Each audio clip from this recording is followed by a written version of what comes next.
जून का महीना था और तेज धूप निकली हुई थी। दोपहर की गर्मी इतनी तेज थी कि खेतों में काम करते करते किसान बिरजू के कपड़े पसीने से ही भीग गए थे। बाप रे बाप, लगता है इस गर्मी में तो मैं पिघल ही जाऊंगा। वो थोड़ा मजाकिया किस्म का आदमी था, काम कम करता था और बातें ज्यादा। उसने अपने साथ काम कर रहे भोलू से कहा, क्यों है ना भोलू? हाँ भाई, इसीलिए जल्दी जल्दी काम निपटा लेते हैं, फिर आराम से छांव में बैठकर आराम करेंगे। बाप रे बाप, इतनी गर्मी तो तवे पर भी नहीं पड़ती होगी जितनी मेरे ऊपर पड़ रही है। हाँ? अरे बिरजू, काम करने से बचने के बहाने मत ढूंढ, थोड़ा और खेत साफ कर ले। काम तो कर लूंगा भोलू, लेकिन अगर अभी कोई ठंडी चीज मिल जाए ना तो कसम से जान में जान आ जाए। अरे यहाँ कौन सा फ्रिज लगा है जो तुम्हें ठंडी चीज मिलेगी? सुहाने सपने मत देखो और काम करो काम। भोलू ने इतना कहा ही था कि तभी कहीं दूर से घंटी की आवाज सुनाई दी। अरे ये क्या, ये आवाज कैसी? दोनों खेत से बाहर निकले तो उन्हें धूप में दूर से एक औरत आती दिखाई दे रही थी। उसके साथ एक छोटा सा आइसक्रीम वाला ठेला था। ठंडी ठंडी आइसक्रीम खा लो, ठंडी ठंडी आइसक्रीम खा लो, मलाई वाली आइसक्रीम, मीठी आइसक्रीम। आइसक्रीम का नाम सुनकर तो बिरजू की आंखें ही चमक उठीं। अरे वाह, देखो भोलू, भगवान ने मेरी सुन ली, इसीलिए हमेशा अच्छा अच्छा ही सोचना चाहिए। कुछ ही देर में वो औरत खेत के पास आ गई। गांव के खेतों के पास इस तरह आइसक्रीम बेचने वाली का आना बहुत ही अजीब बात थी।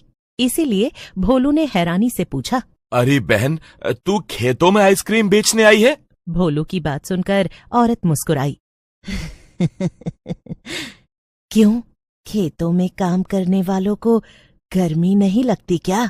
अरे हाँ हाँ, लगती है, बिल्कुल लगती है। और बड़ा अच्छा किया बहन जी आपने इधर आकर।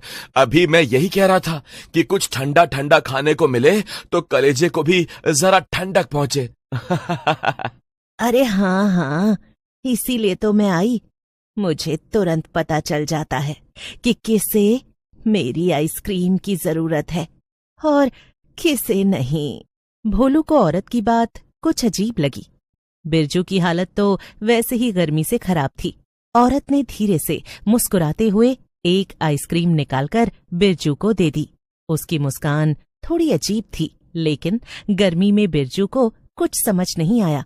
वाह, क्या ठंडक है, मजा आ गया। ठीक है, तुम खाओ बिरजू, मैं चला खेत का बचा काम करने। भोलू जाने के लिए मुड़ता ही है कि तभी अचानक से बिरजू का पूरा शरीर कांपने लगा। ये देखकर भोलू चौंक गया। अरे बिरजू, क्या हुआ? ठीक तो हो? ज्यादा सर्दी चढ़ गई क्या दिमाग पर? भोलू तो मजाक कर रहा था, लेकिन अगले ही पल उसकी आंखें फटी की फटी रह गईं। बिरजू का शरीर धीरे धीरे सफेद बर्फ में बदलने लगा और कुछ ही सेकंड्स में बिरजू पूरी तरह बर्फ की मूर्ति बन गया। ये देखकर भोलू डर के मारे पीछे हट गया। तभी वो औरत जोर जोर से हंसने लगी।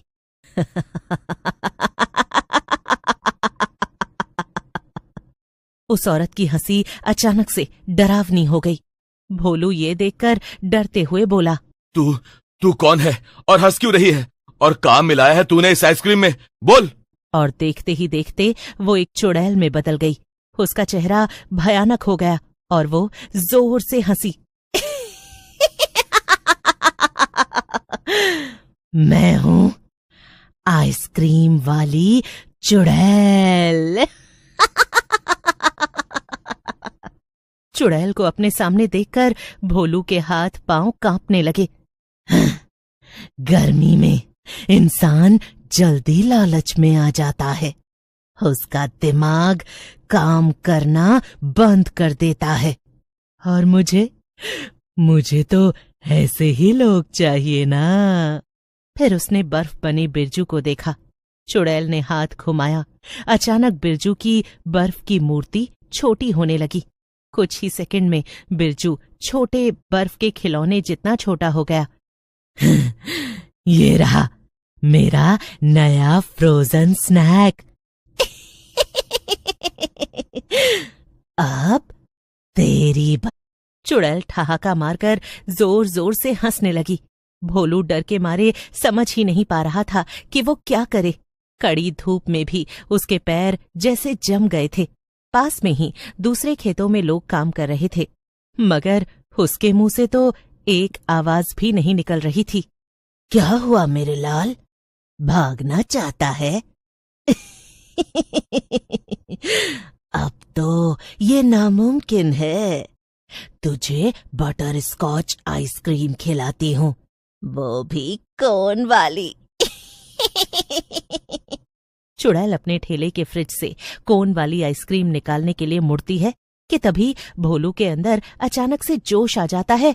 कुछ ही सेकंड में भोलू वहां से 9-2-11 हो जाता है।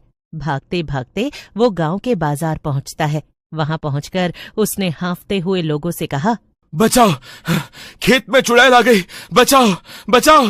क्यों भोलू बेटा, दिन में ही दारू पी ली क्या, जो ऐसी बहकी बहकी बातें कर रहे हो? हाँ, भला खेतों में चुड़ैल क्या करने गई है, हल चलाने? हैं? अरे मैं एकदम सच कह रहा हूँ, आप लोग मेरा यकीन करिए, उस चुड़ैल ने बिरजू को आइसक्रीम खिलाकर बर्फ बना दिया और उसे अपने पास अपने फ्रिज में रख लिया। अरे भोलू भाई, 20 रुपए का बड़ा गिलास गन्ने का जूस पी लो, दिमाग ठंडा हो जाएगा। भोलू सबको अपनी बात पर यकीन दिलाने की कोशिश करता है, मगर सभी लोग भोलू की बातों को अनसुना करके वहां से चले जाते हैं। सबको लगा कि वो मजाक कर रहा है, लेकिन जब शाम तक बिरजू घर नहीं लौटा तो उसकी पत्नी मेघा को उसकी चिंता सताने लगी। वो घर के बाहर खड़ी थी कि तभी वहां से सुषमा निकलती है। अरे क्या हुआ मेघा बहन, यहाँ बाहर क्यों खड़ी हो? अरे ये बिरजू जी अभी तक घर नहीं आए, इसीलिए मुझे चिंता हो रही है। देखो ना, 11 बज गए हैं। क्या, अब तक घर नहीं आए? और आज बाजार में वो भोलू अजीबोगरीब बातें भी कर रहा था, कहीं सचमुच ही तो? क्या इसका क्या मतलब सुषमा? कैसे अजीब बातें? मुझे पूरी बात बताओ ना। सुषमा मेघा को भोलू की कही गई पूरी बात बता देती है। फिर दोनों जल्दी से भोलू के घर पहुंचती हैं। भोलू भैया, क्या सचमुच कोई चुड़ैल आई थी? अब तो मेघा को भी भोलू की बात पर यकीन था। उसने सभी गांव वालों को ये बात बताई कि बिरजू अभी तक घर नहीं लौटा। सबको चिंता होने लगी। अगले दिन कुछ लोग खेत की तरफ गए और बिरजू को ढूंढने की कोशिश करने लगे, लेकिन वहां तो बिरजू का कोई नामो निशान नहीं था। अब तो इस बात से गांव में डर फैल गया। अगले दिन दोपहर का समय था। सूरज पहले से भी ज्यादा तेज चमक रहा था। वहीं गांव की चाय की टपरी पर कुछ आदमी बैठे बातें कर रहे थे। राजन और लल्लन आपस में बातें कर ही रहे थे कि तभी अचानक दूर से वही आवाज आई, ठंडी ठंडी आइसक्रीम, तरह तरह की आइसक्रीम। पास आकर उस औरत ने लल्लन और राजन से कहा, इतनी गर्मी में बैठे हो, कोई आइसक्रीम खाएगा क्या?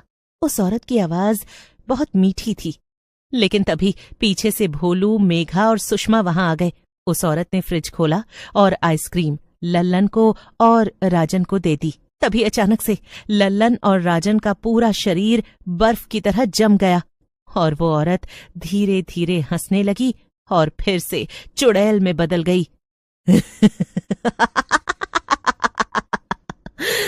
मैं हूं आइसक्रीम वाली चुड़ैल। गर्मी में इंसान जल्दी लालच में आ जाता है और मुझे ऐसे ही लोग चाहिए। भोलू भाई, जल्दी से कुछ करो, वरना वो चुड़ैल चली जाएगी। उसके आइसक्रीम वाले फ्रिज में बिरजू जी होंगे, हमें उन्हें बचाना होगा। और वो जल्दी से अपने घर जाकर वापस आता है। उसके हाथ में एक बड़ा सा पतीला था। बर्फ का तो एक ही तोड़ हो सकता है, गर्म पानी। इतना कहकर आइसक्रीम बेचने वाली चुड़ैल और उसके फ्रिज दोनों के ऊपर गरम गरम पानी डाल देता है और चुड़ैल कमजोर पड़ जाती है। गरम पानी, जल रहा है। सभी गांव वाले चुड़ैल को मार मार कर वहां से भगा देते हैं और इस तरह भोलू की सूझबूझ से बिरजू, लल्लन और राजन बच जाते हैं।